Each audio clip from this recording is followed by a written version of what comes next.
কর্মের সুবাদে অনেক জায়গায় অনেক এলাকায় আমার যাতায়াত ছিল। তো সেই হিসেবে অনেক মানুষের সাথেও আমার কথাবার্তা হতো, পরিচয় ছিল। এমনকি অনেক ঘটনা, অনেক কিছুই শেয়ার করা হতো। তো একটি ঘটনা আপনাদের সাথে শেয়ার করি, এটা মোটিভেশনাল হিসেবেও ধরে নিতে পারেন। কখন মানুষ আপনার অতীত নিয়ে ঘাটাঘাটি করবে, অথবা কখন মানুষ আপনার অতীত নিয়ে আপনাকে খোঁটা দিবে। একদিন গল্প করতে করতে এক মামা বলে উঠল, বুঝছো সাজিদ, এইটা হলো আমাদের বাড়ি, আর এই সামনে যেই ডোবাটা দেখতে পাচ্ছ অথবা চরটা দেখতে পাচ্ছ, এইখান থেকে একটা ছেলে সব সময় শাপলা উঠাতো, এমনকি ওই শাপলা মানুষের দ্বারে বিক্রি করত। সেই হিসেবে সে কিছু অর্থ আয় করত, এমনকি সংসার চালাতো। আবার কিছু সময় যখন অনেক শাপলা ফুটতো, তখন শাপলা তুলে সে বাজারে নিয়ে বিক্রি করত। তো বর্তমান পরিস্থিতি হচ্ছে, এখন তার মোটামুটি একটু টাকা হয়েছে, সে বিদেশ গেছে, এমনকি সেখান থেকে কিছু টাকা কামাইছে।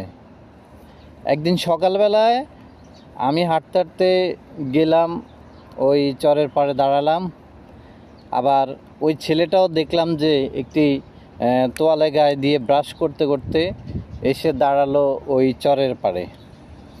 তখন মজার ব্যাপার হলো কি, ওই ছেলেটা কিছু লোকজনকে জিজ্ঞেস করছে, আচ্ছা এই চরের গভীরতা কতটুকু, এমনকি এখানে পানি কতটুকু হবে, গলা সমান হবে নাকি বুক সমান হবে নাকি মাথার উপর উঠে যাবে। তখন ওই মামা বলল, আমি পাশে থেকে কি হাসবো না কাঁদবো আমি কিছুই বুঝতে পারছি না।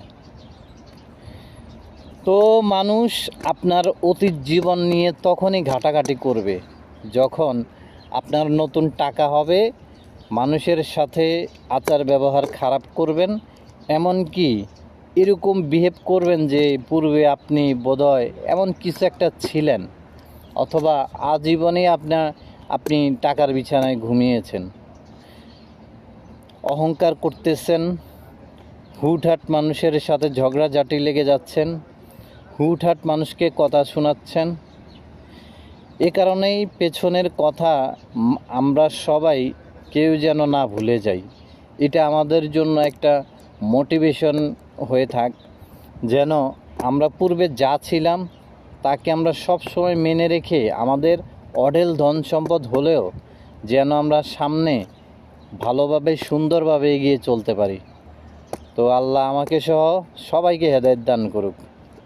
ভিডিওটি ভালো লাগলে অবশ্যই শেয়ার করেন, এমনকি মেনশন করতে পারেন আপনার সাথে কে এমন করেছে।